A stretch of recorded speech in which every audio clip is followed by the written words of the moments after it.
Hello, this is Allie with the Perception Trainers, author of The Perception Diet, and today we are going to talk about everyone's second least favorite pillar of creativity, which is space and void and nothingness. Now, I know in the last video I promised you that we were going to talk about manifestation next if you just could get through the discipline video, and I lied, but I didn't mean to lie.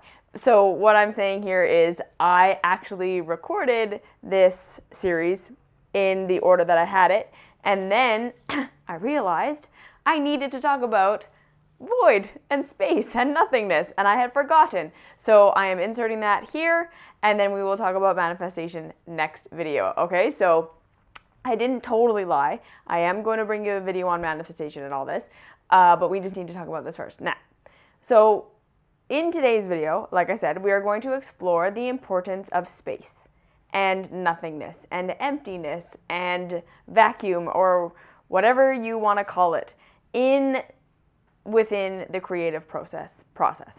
And so in the receptivity video and sort of in the conductivity video, we touched on this a little bit, yeah? We talked about clearing space and getting rid of things in your life and making room for creativity.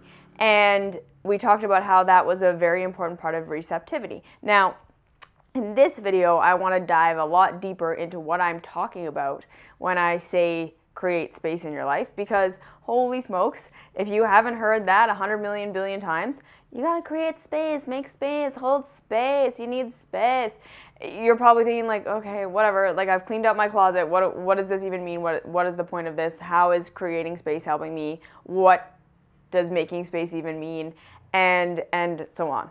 So before we kind of get into the practicalities of this, I want to explore sort of what inspired me to make this video.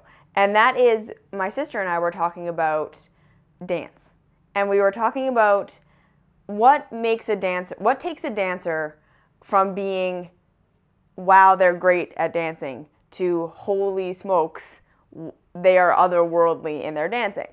And what I was saying was that it's when a dancer is moving, you can tell when they're just moving their body to the beat and hitting their mark, right? So we know, like extension, hitting the position, finishing movements, all of these beautiful technical skills that anyone can sort of cultivate if they try hard enough. The technical skills of the 1, 2, 3, 4, 5, 6, 7, 8. I make a move on every single one of the beats. And that, again, you can get to a place where you look really great doing that.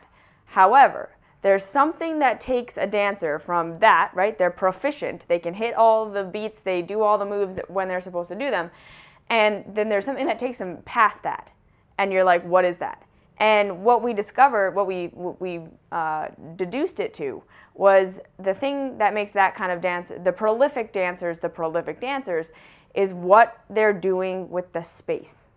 Right? So they're not just hitting the mark, but there's all those moments in between the movements that they are animating. There is a sense of spaciousness, and you get sucked in to this vacuum that's created in their dancing in the spaces in between the movements, right? It's almost like they're not, in a sense, they're filling the music with nothingness, that there's something in between the movements. There's something going on in this other level, that there's this something else in between the movements. And then I was thinking about one of the more prolific piano players that I've known in my life, and she had the same thing. She was playing the notes perfectly, and she had the technical skills down, but what took her piano playing to a place where you could just sit there and close your eyes and listen for hours, like literally as long as she would play for me, I would sit and just silently listen, there was space in the music. There was some third element to her, to the technical skills, the hitting the notes, the rhythm, the crescendo. There was this third thing of space. There was space. And like I say, it like sucks you in. It creates this vacuum. And so we were talking about this, like what makes the artists that we look at and think like, holy shit, you are in another level, you are in another zone. And what it is this space. It's that thing that sucks you in. It's not just everything is filled and we're hitting the notes correctly. There's that space. And what we need to look at now in the broad context is the universe itself. Yes? It is mostly empty space. And the thing that we're not really taking into account is how important this empty space is. And that is because life requires movement. That is the one essential ingredient to life, that there is motion. Okay? So in human beings, right, electrical energy is circulating in our bodies at all times. In the bloodstream, the blood is constantly flowing. Air is coming in and out, in and out. Where we run into disease and issues is with stagnation. If there's a block, if something isn't working properly, it's all coming down to, we say that the root of all disease is constipation, but even under that is that the reason constipation causes disease is because it blocks the flow. It stops the flow. And that is what creates death. So in order for there to be flow, there requires that there is space. Because if everything was stuff, yes, if there was no empty space in the universe, flow would be very difficult. And in a lot of ways, again, I think it would be impossible to start motion with no space in the beginning of it. There has to be space in order for motion to exist.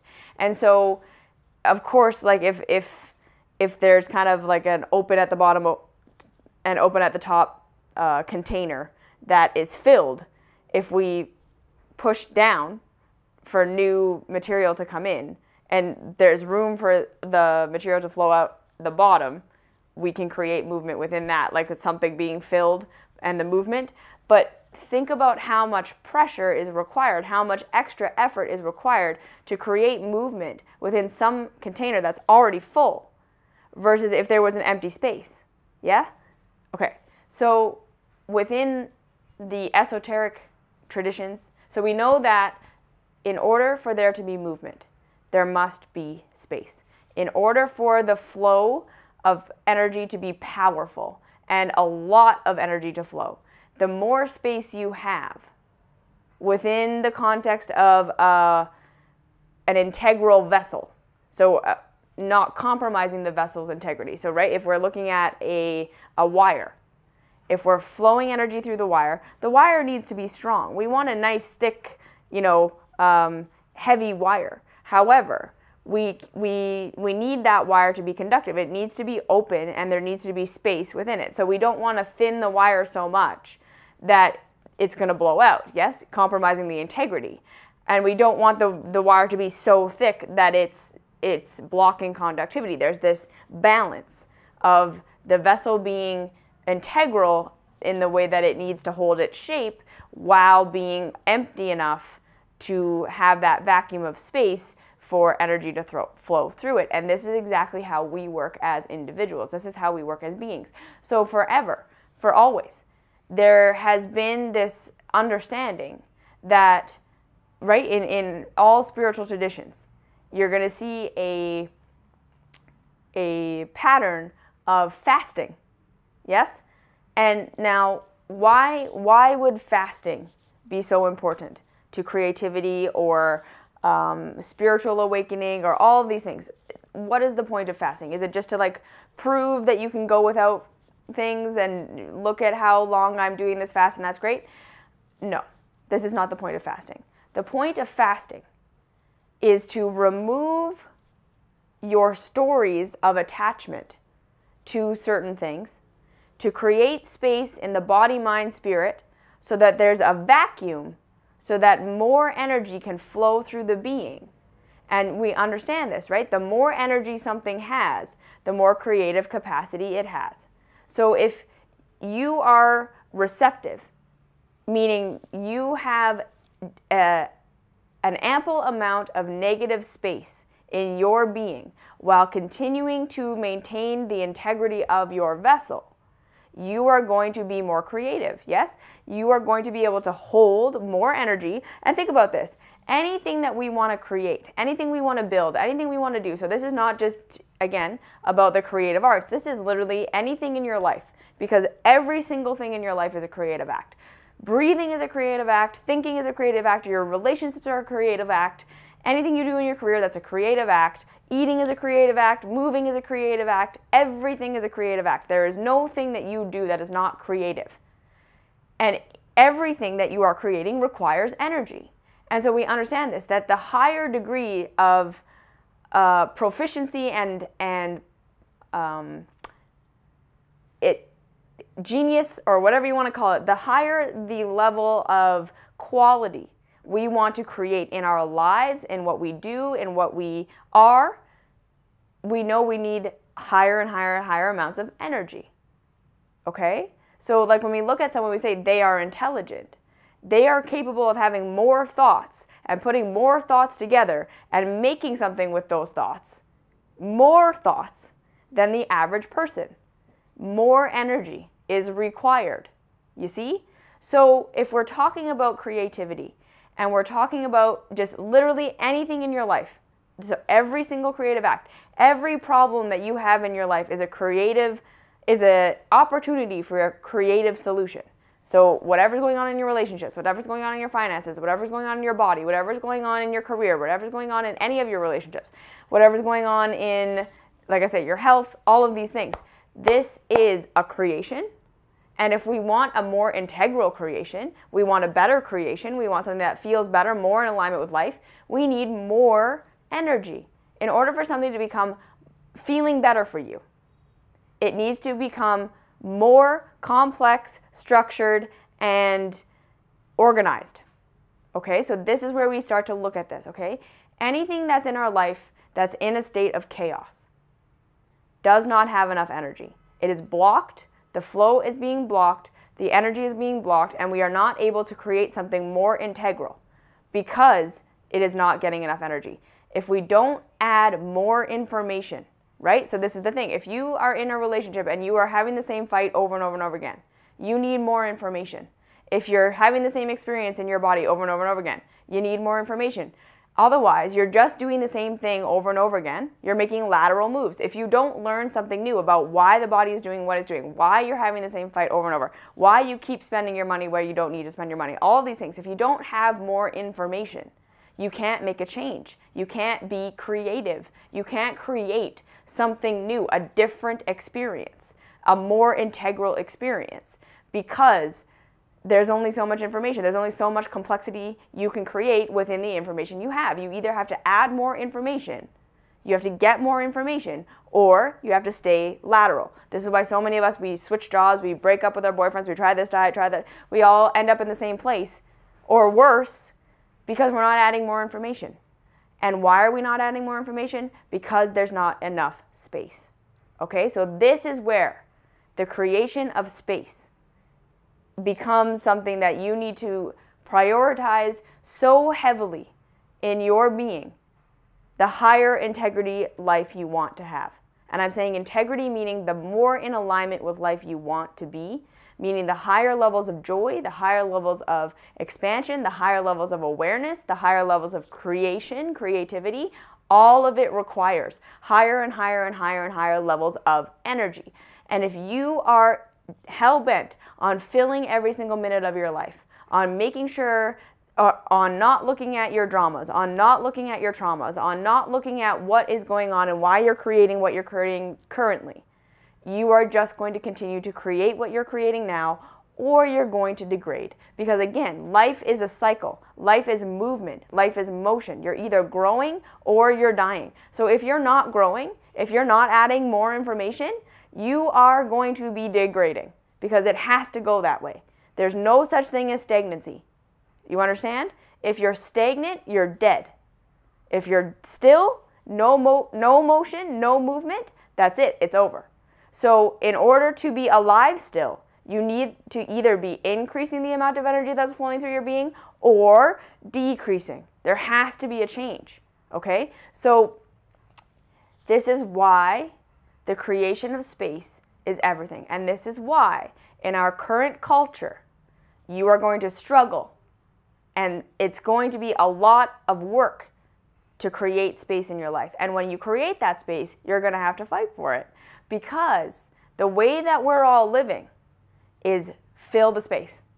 Don't let there be a silent moment. Don't let there be any contemplation. Don't let there be a thought. Don't let there be a feeling. Don't let there be anything. We gotta fill the space.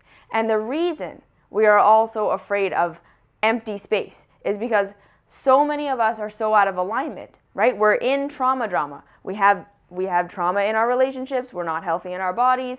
We have mental, emotional things coming up because we're living out of alignment with life. And this is just how it is, and I'm sorry if that offends you, but it's true. If you have pain, if you have suffering in your life, there are things that need to change in your life. You're out of alignment. And this is not a blame thing. This is not a shame thing. This is just that's the point of pain. Pain is there to show us where we are out of alignment with life, because if we didn't have that pain, we would die and not know why. We would not create what we want to create. We would think we're on the path we want to be on, and then realize that we weren't at the end and think, what the hell, no one told me. Life told you. It's called your pain. So your emotional pain, your mental pain, your physical pain, all of your pain is showing you that you believe something, you think something, you're living in a way that's antagonistic to your life, to life. And now, so when we stop for a second and we start to create space within a life that's not aligned yet, that's not in the movement of getting aligned, it's going to hurt. All the pain is going to come to the surface. And this is why we don't like to meditate. We don't like to sit still. We fill our schedules and we tell ourselves, but Allie, I have to do these things. I have to have this busy life. I can't just throw off my responsibilities like you flippin' hippie who just like gave up on life, blah, blah. I have responsibilities. I'm an adult. I have to do. No, you don't. And this is the big thing that I'm going to tell you. That's conditioning. There's going to be so many things that you're going to realize when you start to create space in your life that you don't want to go to that social engagement. You don't want to be at that job 24/7. You don't want to take your kids to 455 different extracurricular activities. You don't actually want to be this busy. You're doing it because you're afraid that you're going to lose love if you don't. And so this is why I say the foundational thing of creating space in your life is going to come from self-love, because you're going to disappoint everyone. When you start to say, look, my creating space for myself is a priority because I want to live a high integrity life, and I know that it requires that I have awareness time, that I have space, that I create a vacuum for more energy to flow through my life continually. So there's going to be a constant clearing out of things, a constant, okay, that was good for a season, it's done now.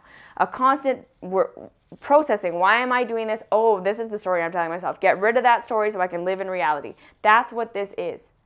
And it's going to be a constant upheaval and a constant cycling through until we get to a place where we're close, very close to being in alignment with life, and then we're just creating from that place. But if we don't create space now, in the place where it's uncomfortable, we don't learn to be with our pain and let that pain tell us, yeah, we don't need that thing. Yeah, we got to get rid of that. Yeah, that is an obligation that we are saying yes to in order to get love and acceptance, when really we don't want to do it. It's out of alignment. It's out of integrity. I'm sacrificing myself for this. This is what we need to do.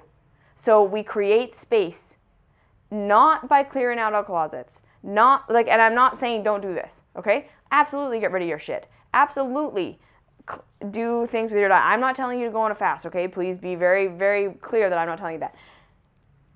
We want lifestyle minimalism.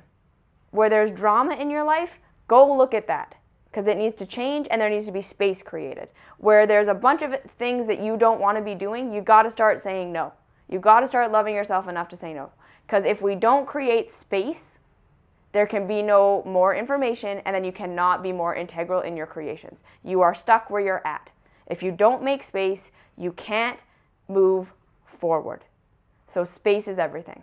Empty space is everything. All of your bullshit stuff that you have to do, you don't have to do it. But you start to move towards letting go of these things. To make space, you have to fight for it. Okay? Questions, comments, concerns, leave them down below. I'll see you in the next video.